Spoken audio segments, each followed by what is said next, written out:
Well, good morning to each and every one of you. Good afternoon to those that may watch this later. It is Tuesday. It's 11:30. And you know, on Tuesdays, we go live with the word. So baby, let's not delay. Let's get us some encouragement and motivation to carry out the rest of this week with. We are going to be in the book of Acts. Now, the book of Acts is coming up off of the four gospels. It's coming off of Matthew, Mark, Luke, and John, coming off of the story where the authors have preached and teach the life and the resurrection of Jesus the Christ after he was crucified. And we find ourselves in this wonderful, amazing book called the book of Acts. The book of Acts, y'all, we're going to go all the way to the end of the chapter. Y'all got to read the rest, but we're going to go all the way to the end of the book, rather, and we're going to find ourselves in Acts chapter 27. Hey there, Joanne. We're in Acts chapter 27, and we have Paul, and Paul finds himself on this boat. Paul is on this boat, or on this ship, if you will, because he's on his way to this location called Rome.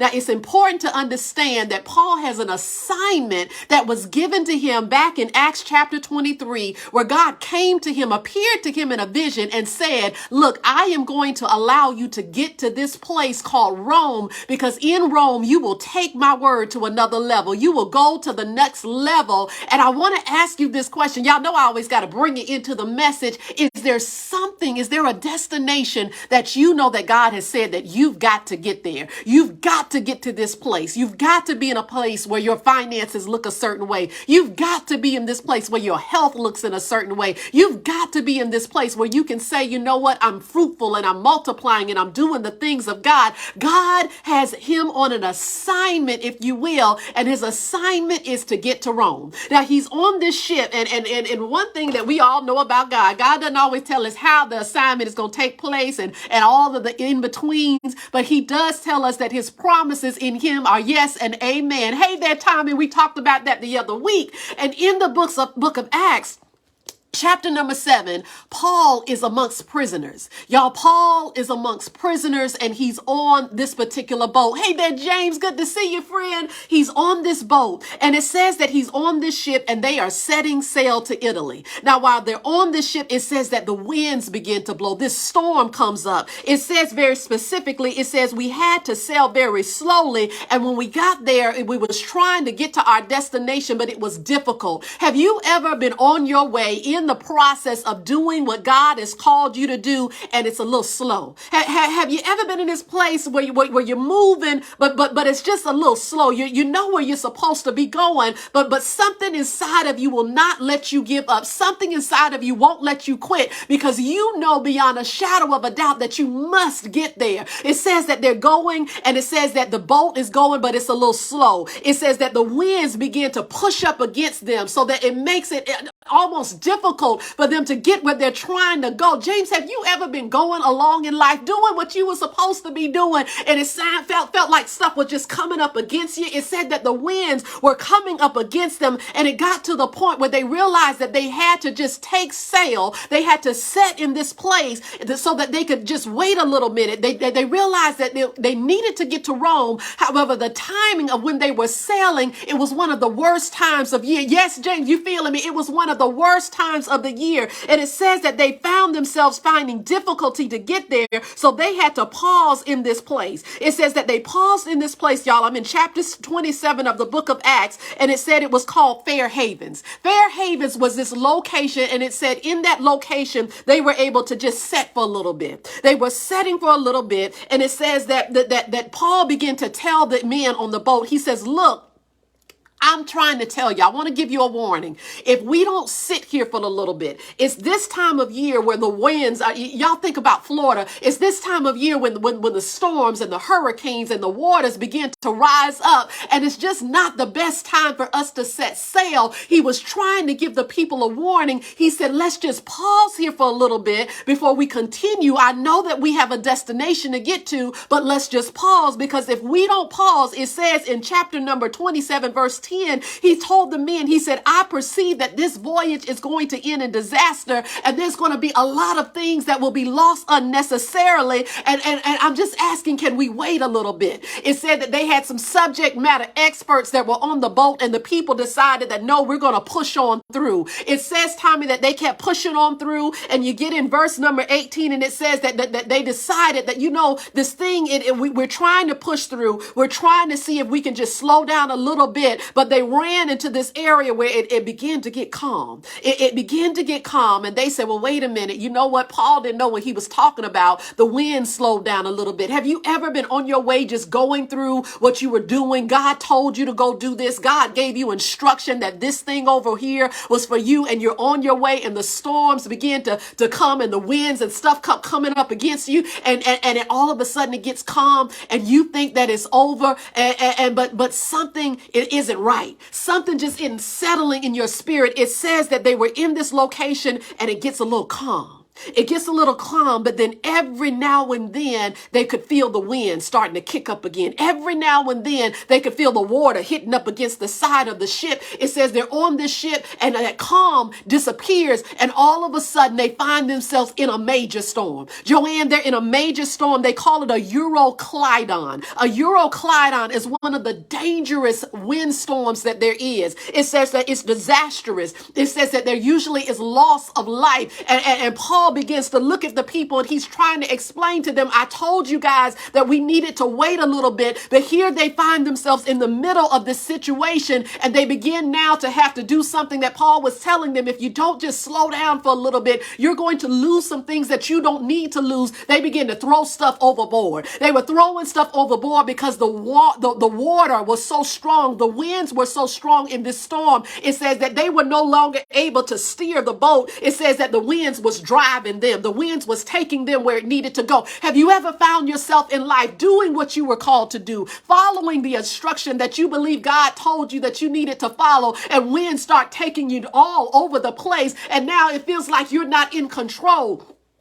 They were no longer in control. They were in this situation. Y'all, I'm trying to keep it together. They're in this situation. They're on this boat, and they lose control. And now they're just being driven wherever the winds blow them. And it says finally they get to the place where they've got to lighten the load. Hey there, Abdul. They just got to throw some stuff off the ship because they realize if they lighten the load, it'll help direct the ship a little bit better, so it won't just be such a hard toss of to and fro. It says that they're there. They're there on this ship. Paul is amongst these prisoners. He's given them a warning. He told them, look, goodness, guys, we got to slow down. I know that we have to get to Rome. I know that that's the destination, but I'm trying to let you know that we're going to lose too much stuff if we don't just wait a little bit. But the people continued to push through. It says they pushed through. They started lightening the load. They started throwing stuff overboard. And it says that they're in the middle of this storm. And Paul stands up and he says to them, he said, men, you should have listened to me. He said, you should have listened to me. He said, but I want you to take heart. He says, I want you, and this was where the story begins to transition and change. See, you've got to know who you are,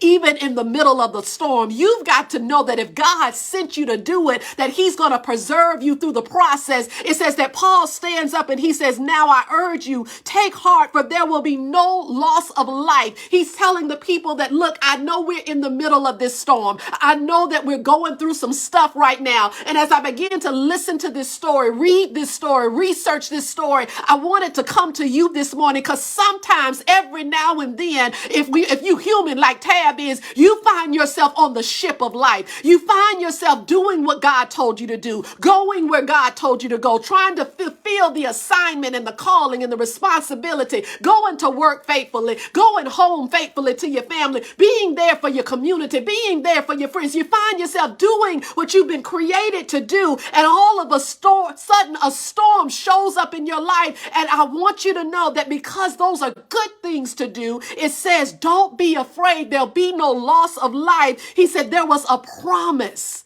that God made. He goes back in Acts chapter 27, verse number 24. He says, don't be afraid. He said, this God came to me in the middle of the night said, don't be afraid because you must be brought before Caesar. See the significance. Let me explain to you why that's so important. Paul in chapter number 23 of the book of Acts was promised by God that he would get to Caesar, that he would get to Rome, that he must get there. And in the middle of the storm, here comes God reminding Paul to remind the people, wait a minute, we must get there. There was a promise that we would get there. So I'm not going to get anxious in the middle of the storm. Some of you are going through a storm right now, and I want to encourage you this morning. Don't get anxious in the middle of the storm. I need you to have faith that God is going to get you where you're supposed to go. You need to speak into your spirit, I must get there. It says that he told the people, you must be brought before Caesar. It says that they go a little bit further, y'all. They go a little bit further, and they get to this place where they get closer to land. I'm going somewhere with this morning. They get closer to land. As they get closer to land on this ship, they've survived the winds and they've survived the storms. It says they get closer and they begin to measure. They put something out so that they call it soundings. They put something out there after they sounding so that they can measure to see how deep are we. And it seems like they're getting a little closer. They put a sounding out again and it says, oh, we're getting closer to land. And every move, they would just put a sounding out. They would drop something down so that they can measure how close are we to this land. It says that they were getting close and they found themselves in a place where again the storm begins to kick up, and it says that they're shipwrecked. Now they have been on this ship and they found themselves not in Rome, but in this location that is in the middle of them getting to where they're supposed to be. This place is called Malta.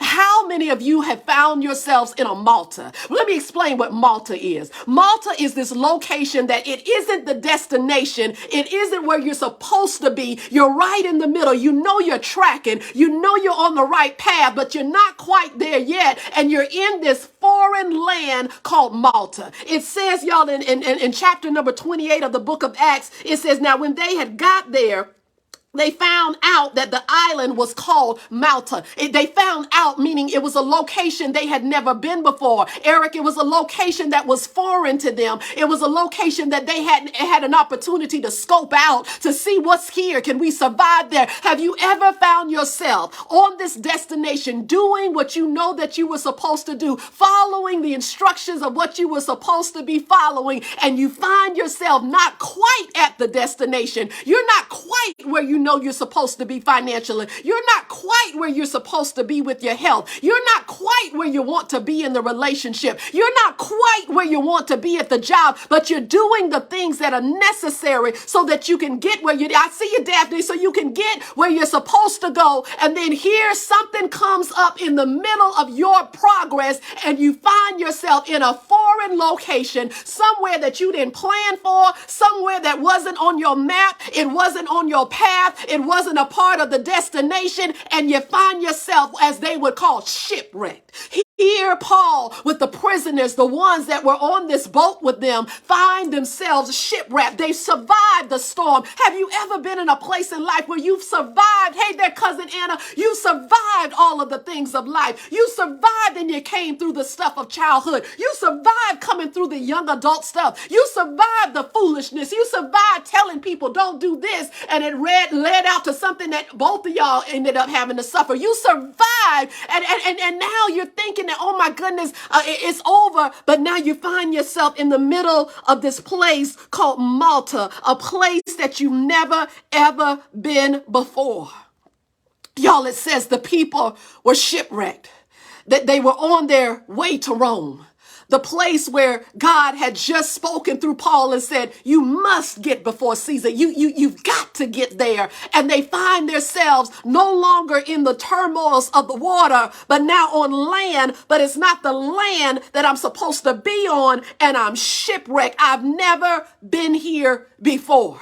It says this location, y'all, was rainy. As I begin to read a little bit more in Acts chapter 28, it says that it was a rainy location. It said that it was cold. It wasn't even comfortable. And you get off of one thing, one turmoil, one storm, and now you're on this other place, and you should be able to feel a little bit of comfort, but it's rainy and it's cold. And it said that there were people that were on this island, and the people took an unusual kindness towards them. I'm coming somewhere this morning. I promise you I am. The people on this island of Malta saw Paul and the prisoners, didn't know nothing about him, but they took an unusual kindness towards them. I want to speak to the individuals out there that have recognized that there's somebody along the way that's shipwrecked. And you've taken the time to just display an unusual kindness towards them. You never know what people are going through. I put a post of something, a picture I saw yesterday. You never know when somebody is on their last breath. They're on their last dime. They're on their last bit of sanity. And your little bit of kindness can help them when they're in the shipwreck of their life. It says that the people on this island of Malta displayed an unusual kindness. It says they displayed a kindness and they began to gather wood and they began to gather sticks and they burnt a fire. They kindled a fire so that the people that just went through all of this stuff could get warm. And it says that Paul, you know how Paul is. Paul not wanting to be lazy. Paul not wanting to be the one that says, well, wait a minute, you're helping me out and not let me help myself. See, what I appreciate is Paul said, you know what, let me assist with this fire. Paul goes and he says that he gathers some sticks too. And he gathers some sticks too, y'all, and he puts the stick on the fire. It says that he puts his stick on the fire, and when he does this snake comes out of nowhere. I'm going somewhere with this morning. I promise you I am. The snake comes out of the woods, out of the fire, because the heat got onto it. And Tressa, it latched onto Paul. It said it latched onto Paul. And when it latched onto Paul, it says that the people began to say amongst themselves, they said, wait a minute. This man, hold on now, we done took Paul in. We took these prisoners in, but something is wrong. The snake has latched upon him. No doubt, it says in the Bible, they said, no doubt, this man has to be a murderer. This man has to be a murderer, and he must have, they created this whole story, y'all. He must have escaped, tried to escape off of the ship, but justice has come because he's not going to live because the snake has latched on to him. In that story, it says Paul shook it off. The people were watching. I'm going somewhere. Paul shook it off. The snake, he shook it off. The people are still watching because in their minds, they had created a story. In their minds, they had created this whole story from beginning to end. We saw the snake attached to this man. The man must be a murderer. The man must have done something. The man must have escaped. The man is not going to live. That's what they said in the Bible. That's what they said in chapter 28 of the book of Acts. And Paul could have entertained the conversation. Paul could have had a response, but because Paul knew who he was, he shook it off. And he shook it off. And it says that the people waited and they watched for a few days because they said, surely that this man is going to swell up and he's going to die. That snake, we saw it connect to him. Surely he's going to swell up and he's going to die. But it says, however, after a few days, I'm going somewhere, after a few days, when they saw nothing happen to Paul, they changed their minds. And in that same location of Malta, the people were in a position where they were able to get ministered to by Paul.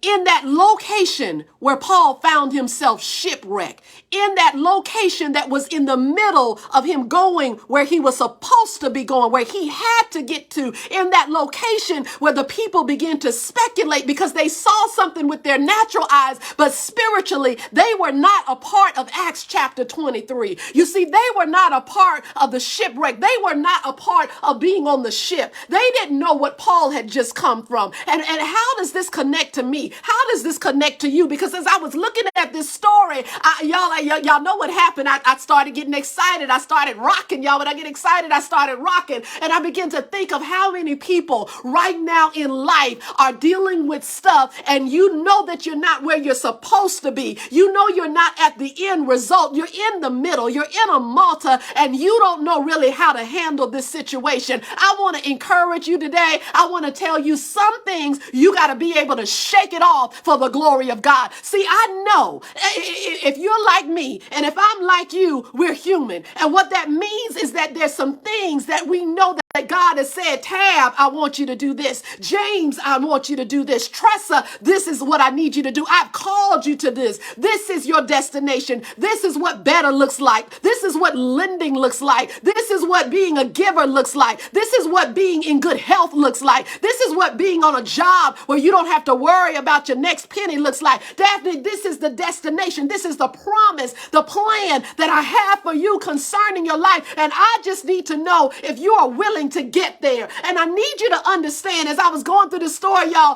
Paul began to just cheer Tab on. Paul got in my spirit. And I said, Holy Spirit, speak through the voice of Paul through the book of Acts. Explain to me what it is you're trying to say. Paul began to minister to me through Holy Spirit. He said, just read the word. See, there's going to be times when you're going some places, y'all. Yes, and it's going to feel like you're starting off a little slow, but I want to encourage you, keep on going. There's going to be times when you're going through stuff in life and it's going to seem like winds and stuff is coming up against you. I want to encourage you, keep on going. There's going to be times in life where you're going to see some stuff and you know wisdom says don't do this. Wisdom says don't rush it. Wisdom says pause for a little minute. And because you have other people attached to you that are also with you, they may push you a little bit quicker than you want to go, but don't you get discouraged. Keep on going. I want you to know that there'll be times in life where you may have to lighten the load because you realize that now you're in a situation where the warning was not adhered to. The warning was not adhered to. Let me get my word right. And now it feels like you're being changed. You're being driven. You're being taken to and fro. And this wasn't the plan. This wasn't the process. God, you didn't tell me that I was going to have to go through the storm. You didn't tell me I was going to have to come up against stuff. You didn't tell me that people were not going to listen when I had the wisdom and was able to share, hey, don't do this because this will lead to this. God says, keep on going. There'll be times when you're going to have to lighten the load so that you can keep on going. There's going to be times when you're going to have to say, no, this has to go. This I got to drop off. This got to go into the sea because it's keeping me in a place where I'm not supposed to be. Keep on going. Cherie, there's going to be times just like Paul where you may find yourself, you escape the storm. You escape everybody talking about you. You escape stuff coming up against you. You escape the tossing and the twos and the fro's. You escaped it all and you kept on going and you're not quite there yet. You find yourself shipwrecked. You find yourself in a location that you've never been before. You find yourself on a Malta. You find yourself in a place that wasn't a part of the plan. You find yourself in a location and you're like, why am I here? What am I supposed to do? Stuff is still going to come. Stuff may still come at you, but what I need you to do is not only keep on going, I need you to learn how to shake it off. I need you to, stuff may try to attach to you that would take out the normal person, that would kill the normal person, that would poison the normal person. But because you have a call on your life, because God told you that this is your destination, you don't have permission to die here. You don't have permission to quit here. You don't have permission to throw in the towel here. I don't care what stories people make up against you. I don't care what speculations people have against you. I don't care what end result they speak over your life. You've got to be in a place that when it latches on, you shake it off. You say, nope, that's not my destination. Nope, this isn't the plan. Nope, this isn't what God told me. Nope, this isn't how my finances are supposed to look. Nope, this isn't how my health is supposed to look. Nope, this isn't how my family is supposed to be operating. Nope, this isn't how this stuff is supposed to go on this job.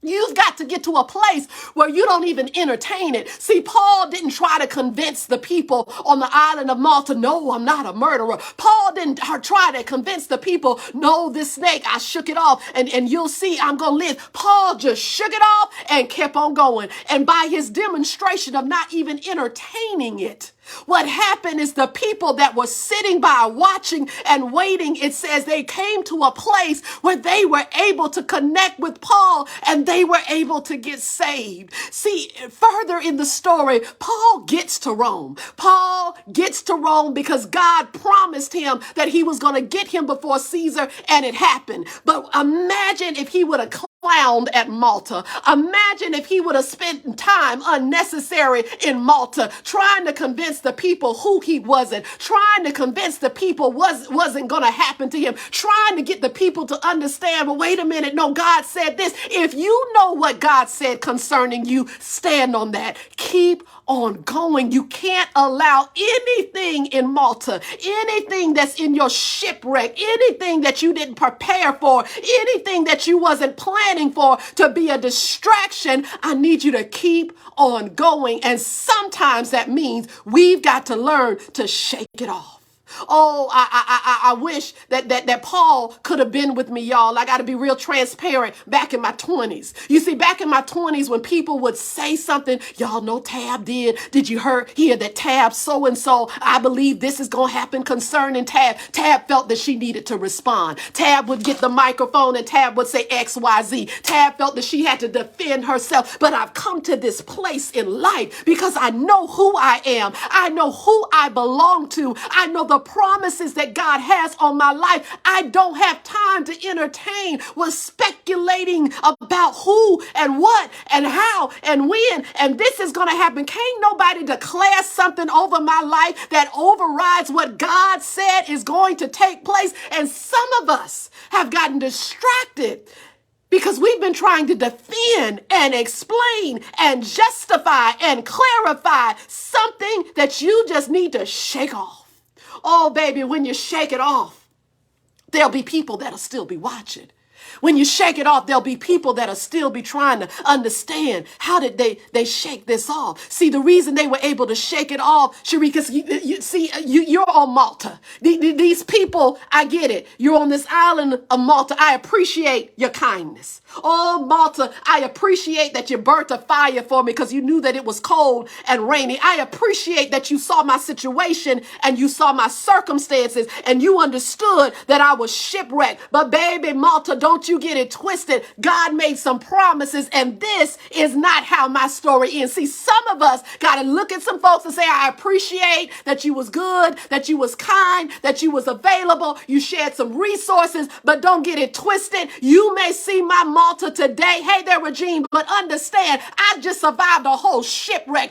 Understand, I just survived a whole storm. I just came through a Euroclydon. I just came through winds tossing and up and to and fro. I just came through winds coming up against me. Do you know what I just survived? And you think that I can't handle something that's latched onto me? Baby, I'm going to shake it off. People are watching and they're trying to understand. And when they watch your response, when they watch your resistance to entertain foolishness, when they watch your resistance to get into the conversation of what they say, and you just keep on doing what thus says, what he says, you know that people will change. Some people will be like, wait a minute. And they'll want to know, how were you able to do this? How were you able to survive the latching on? How were you able to stand? And Paul began to minister Jesus. See, it was nothing but Jesus that got me through the shipwreck of life. It was nothing but Jesus that got me through this Malta situation and stuff latching onto me. It was nothing but Jesus that gave me the ability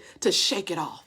I've got a location, a destination, a promise that God said I must get before Caesar. And some of us need to revisit. I told y'all about 4 weeks ago. I said, you need to know what God has promised you. You need to go back and have a conversation with Holy Spirit and say, God, what are the things that you promised, those promises, and say, wait a minute, there's no ship that can come that stops me from getting the promise. There's no Malta that can come that will stop me from getting the promise. The promises of God are still yes and amen. So for those that are in a Malta right now, hey, Tracy, for those of you that find yourself in the middle, you're not quite where you want to be at yet. Keep going. You're not quite where God promised you would be. Keep going and don't allow anything or anyone to slow you down or distract you. Baby, that's the word for this Tuesday. That's the word. And I know you're Tab. You didn't give us a title. See, I believe in these things called affirmations. And one of the affirmations that I learned as Paul was speaking to me through the book of Acts, chapter 27 and 28, that I'm going to start declaring and speaking. And I want to encourage you to do it yourself. Is, Tracy, I want you to get up every morning and say, I must get there. I want you, well, whatever your there is, I want you to get up, Regine, every morning and say, I must get there. Daphne, James, Abdul, I want you to get up every morning and say, I must get there. When you find yourself on the storm of life and but wait a minute, this isn't the promise, I must get there. When you find yourself in the Malta, the middle situation, because Malta was before Rome, you're right in the middle. You're not quite there yet. It's foreign. You've never been here before. It's rainy. It's cold. It's not comfortable. This isn't home. I must get there. I want you to get to a place where you speak it over your life. I must get there. And if where you're at right now in life, whether it's your finances, whether it's your health, whether it's your situation with your family, whether it's your job, whether it's your church, whether it's your community, if you're in a location and you're saying that this isn't it, then I need you to keep speaking over your life. I must get there, and then do the work. See, we can't just speak it. Faith without works is dead. That's scripture. You must get there. Keep on going. Keep on doing whatever it is that you need to do so that you can get there. Don't listen to anybody else that's speaking something that's contrary to you moving. You must get there. Y'all, that's the word for this Tuesday. You must get there. I must get there. There's a destination for us, and there's nothing that will delay us but us. We can choose to be on the ship and say, you know what? This is it. This is the storm. This Euroclydon done showed up, and I'm not going to survive it. I'm in this foreign location. I'm in a Malta. I didn't plan for this. I'm not prepared for this. It's foreign to me. It's not familiar. We can die. Or we can say, nah, and nah. I must get there. I pray that that is the affirmation that you will speak over your life. Y'all, it's Tuesday. That's the word for today, baby. I hope you got something out of that. That is the word for today. Y'all know it's lunch break. I'm going to go on and get back to my lunch and get ready for work. But I wanted to share this word because there's so many people that I'm watching, and they're in Malta. And they're getting distracted by what other folks are saying. They're getting distracted because it's a place that they didn't plan for, that's not familiar. But I just want to encourage you, baby, you on the right path. Don't you quit now. Don't you stop. Don't you say that this is home. This is not your home. You've got a destination, and you must get there. Guys, I love y'all. I love y'all. And I pray next Tuesday you'll come again, 11:30 live. That's what we do. And we'll see what God has to say next week. We'll say what he has to say next week. But until then, mwah, sweet kisses from this Georgia heart by way of the Sweet Carolinas. Oh, I'll never forget home by way of the Sweet Carolinas. From this heart straight to your heart. Have an absolutely fantastic, amazing rest of the week. And God willing, I'll see you next Tuesday.